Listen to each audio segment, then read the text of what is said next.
মোদি বাবু আপনার পার্টিকে দিয়ে আগুন লাগাচ্ছেন।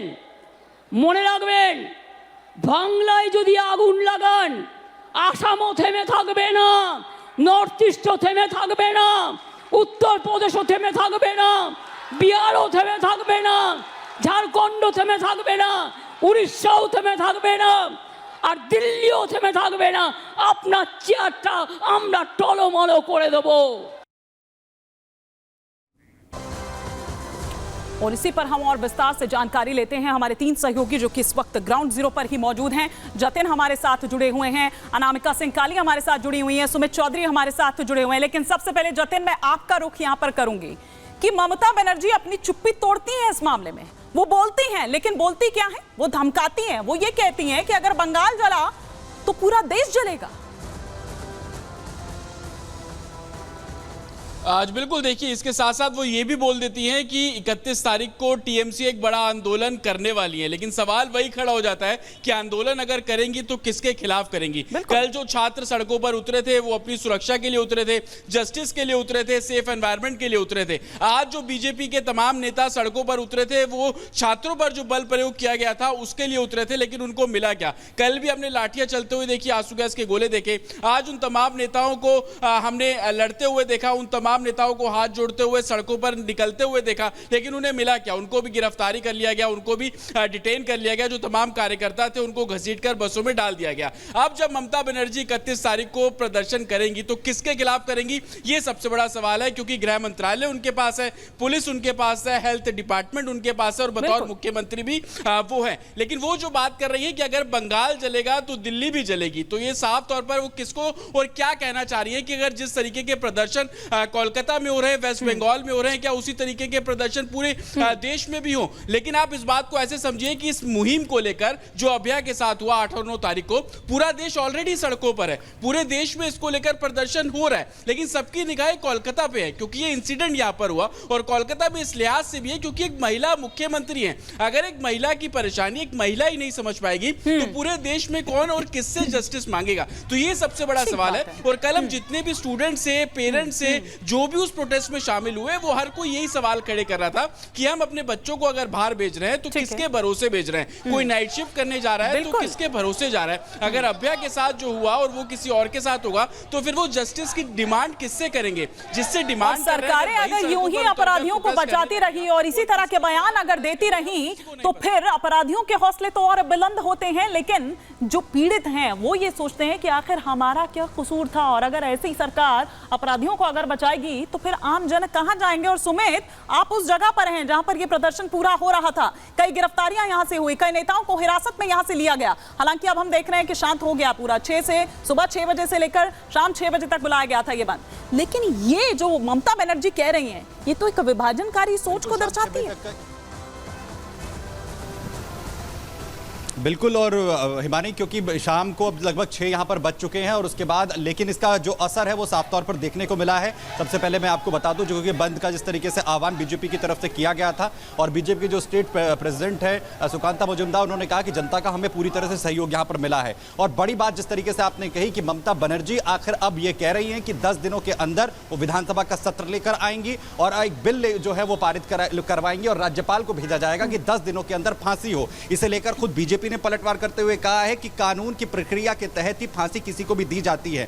क्योंकि अब ममता बनर्जी यह करने की कोशिश कर रही हैं कि किस तरीके से अपना दामन जो है वो बचाया जाए। वो कह रही है कि बंगाल आखिर जिस तरीके से जल रहा है, लेकिन बंगाल को जलने की जो बात कही जा रही है, क्या आक्रोश अपना जाहिर करना, सड़कों पर उतरकर न्याय मांगना, लगातार यह कहना कि महिलाओं की, बच्चों की जो सुरक्षा है उसे सुनिश्चित ममता सरकार करे, क्या यह बंगाल को जलाना है? दरअसल अब अपने आप को डिफेंड करने के लिए इस वक्त ममता सरकार के पास जो भी पहलू बचता है वो ये कि कैसे इस गेंद को बीजेपी के पाले में फेंका जाए। क्योंकि महिला जो शक्ति है वो ममता सरकार की, ममता बनर्जी की ताकत मानी जाती रही है और अब वो उनके हाथ से छिटकती हुई दिख रही है। इसीलिए ये बौखलाहट साफ तौर पर आज ममता बनर्जी की देखने को मिली है। और खास तौर पर जो बंगाल बंद का आह्वान बीजेपी ने किया था हिमानी, उसमें जिस तरीके से जनता का समर्थन यहां पर मिला है, सड़कों पर जिस तरीके से तमाम लोग आए, इसके साथ ही विरोध प्रदर्शन भी हुआ और लोगों ने जिस तरीके से बहिष्कार किया, उस नोटिस के बावजूद भी जो सरकार की तरफ से दिया गया था कि सारे सरकारी दफ्तर जो हैं वो खुले रहेंगे, कोई स्कूल कॉलेज बंद नहीं होगा। इसके बावजूद स्कूल कॉलेजेस के अंदर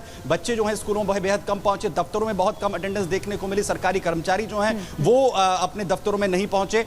इस स्थिति के बावजूद भी जो बस के जो कंडक्टर ड्राइवर्स हैं वो इस हालत में आ गए कि उन्हें यह कहा गया कि आप हेलमेट लगाकर अपनी बसें यहां पर चलाइए। तो ये स्थिति अब कहीं ना कहीं ममता सरकार को अपनी जो जड़ें हैं वो हिलती हुई दिख रही है और इसलिए इसके लिए भी ये कहा जा रहा है कि वो बौखलाहट जो है सुमित वो नजर आ रही है। बिल्कुल, आप बने रहिए मेरे साथ। अनामिका, मैं आपका भी रुख करूंगी, लेकिन उससे पहले एक जानकारी अपने दर्शकों को दे दें कि बीजेपी पूरी तरह से आक्रामक नजर आ रही है और इतना छोड़िए 7 दिनों की जो इजाजत है वो बाकायदा उसने ले रखी है। बीजेपी का कल से 7 दिवसीय धरना, अब आप ये कहिए कि आप आज से ही एक तरह से वो शुरू हो गया है, जिस तरह से उन्होंने बंगाल बंद का आह्वान किया था। कोलकाता हाई कोर्ट ने धरने की इजाजत भी दे दी है। बीजेपी ने हाई कोर्ट का आभार जताया है। सुकांत मजूमदार बोले कि यहां कोई लोकतंत्र नहीं, पुलिस फायरिंग नहीं रोक सकती है, लेकिन बीजेपी के प्रदर्शन को रोकेगी। बीजेपी नेताओं को गिरफ्तार करेगी, लेकिन अभया के आरोपियों को नहीं पकड़ेगी, ये सुकांत मजूमदार कहते हुए नजर आए। अब हम सीधा रुख करेंगे मेरी सहयोगी अनामिका सिंह काली, जो लगातार हमारे साथ बनी हुई हैं। उनसे हम समझने की कोशिश करते हैं कि अनामिका, पिछले इतने दिनों से आप वहां डटी हुई हैं, आपने भी देखा कि किस तरह की तस्वीर निकल कर आई।